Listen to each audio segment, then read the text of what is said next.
Hi friends, so I am going to be speaking from Lamentations 3. I specifically wanted to focus on 21 through 24, 19 a little bit, but I wanted to read 16 through 24 just to help us get a better understanding of what Jeremiah is saying in Lamentations. And so starting in verse 16 it says, "He has broken my teeth with gravel and covered me with ashes. You've moved my soul far from peace. I have forgotten prosperity. And I said, my strength and my hope have perished from the Lord. Remember my affliction and roaming, the wormwood and the gall. My soul still remembers and sinks within me. This I recall to mind, therefore I have hope. Through the Lord's mercies we are not consumed, because his compassions fail not. They are new every morning. Great is your faithfulness. The Lord is my portion, says my soul. Therefore I hope in him." And I wanted to speak on this because about a year ago I feel like I was in a season of Lamentations. And I just come out of an amazing discipleship school where I had found family and friends and my calling, and above all the Lord. And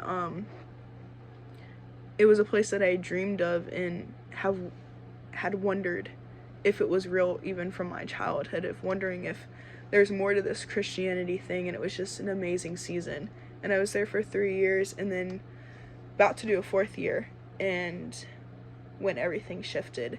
The school was closing to open up another school, but as that transition was happening, the enemy stepped in and rumors started flying and alumni started speaking, and it was a very hard and sad ending, a very bitter, no sweet ending. And I found myself slowly going into a very dark and deep depression.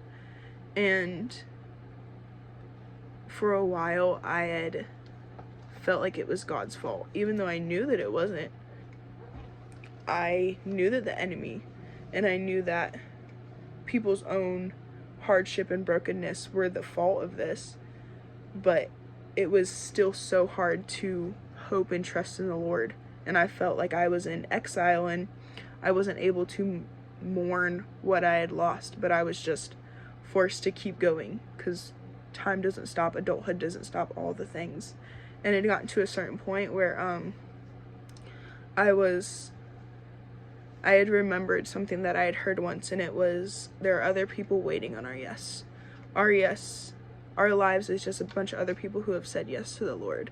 And it was a moment where God was asking, okay, even if this doesn't shift, there's still hope here. And are you going to hope even though you are in this season? Are you still going to say yes to me even if you are in this season? And so I took the idea and the heart posture of hoping even while I was in exile. And I say this because I feel like all of us go through some type of hardship. All of us go through some type of trial. And sometimes it's like me in this instance, where you did nothing wrong, you were chasing after God, you were doing everything, you were checking all the boxes, all the things, and you still feel like God was against you. Or there's a lighthearted side of it. You may have a bad day. I work with kids, I work with terrible twos. That is a hardship and a trial in and of itself. Monday through Friday is, I'm sure it's nowhere close to hell, but sometimes it feels like it, if I can be very frank. And yes, kids are kids. But then there's also this side of it that we see in Lamentations, and it's maybe you are having a foot in each camp. Maybe you have idols. You don't think they're idols, but you know they're idols. You're discounting that they're idols, and you're playing the part of a good Christian, but at the same point, you're not, and God is giving you all these chances to repent, and finally there's some consequences for your actions.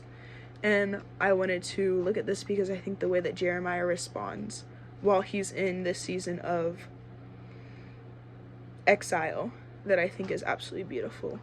And so starting in verse 19, we see that there is a spirit of bitterness. The wormwood and the gall, it's described as a vinegar, as a poison, and it's even most likely what Jesus would have drank while he was on the cross. Like, it's not something that is meant to be refreshing. It's bitter. they resented God. Jeremiah resented God for what he did. Israel resented God for what he was doing, even though it was from the Lord. And with it being from the Lord, Jeremiah remembers that, and that's why it says in verse 20 that my soul still remembers and it sinks within me. And Jeremiah's sinking wasn't a heart dropping, but it was the sinking into the dirt as in humility. It was good for him to be sunk down low so that he could be built up on the right foundation, and that being God. And so in verse 21 it pivots everything, and it's like, this I recall to mind, and therefore I have hope. That therefore hope is the shift, that everything that I have gone through, everything that was terrible, and I resent God for it, but I'm remembering what God has done, and therefore I am choosing hope. And it's this amazing moment, and it's this amazing reaction to what he had been feeling for so long. 3.5 chapters worth of resentment and anger at God. And in one instant, in one moment of humility, he turns and he's like, you know what? But I remember God. I remember who God is. And verses 22 through 24, it paints this picture that when we are hit with disaster, depression, or discipline, there's always life left when God is involved. But we need to have a renewing of our mind to see that. It's not something that we can just like catch in passing. Like Jeremiah had to take the step of humbling himself. There was a conscious choice of humbling himself before God. And with that humbling and with that consciousness, he realized that God is good. God has not left me, and I will make it out of this. And there could be mercy and grace laced all into it. And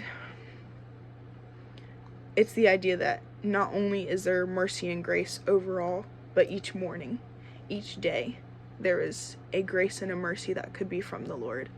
And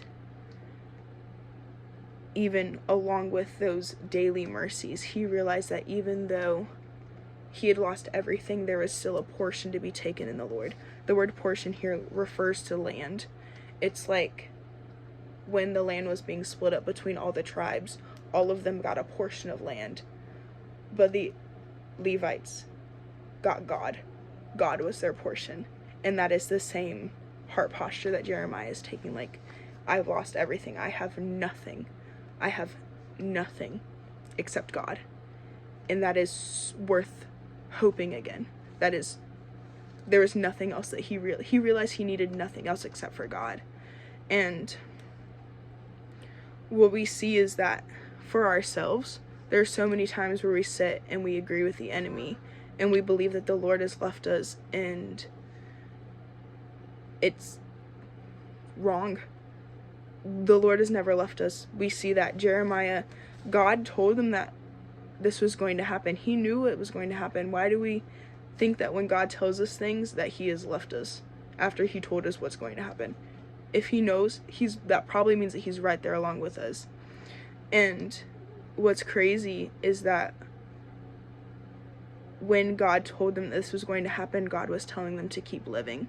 And so there's even this level that when we are in exile, when we are resenting God, once we have decided to become humble and recall things to mind, there's now a choice that we have to live. It's in Jeremiah 29, and it's like, you will build houses, you will marry your sons off, you will marry your daughters off, all these things. You're not going, like, even if God doesn't do anything else, even if we stay in exile for 70 years, not just for us, we think a hardship is a day, a month, a few years. They were in exile for 70 years. For us, that's a whole new generation sometimes. They lost a generation. They lost some generations while they were in exile. And God told them to keep living. God told them, don't even look back. And so I think what we can take from this as a community and as people of God is that, one, if we are in a place of exile, if we are in a place of hardship, we need to choose hope. We need to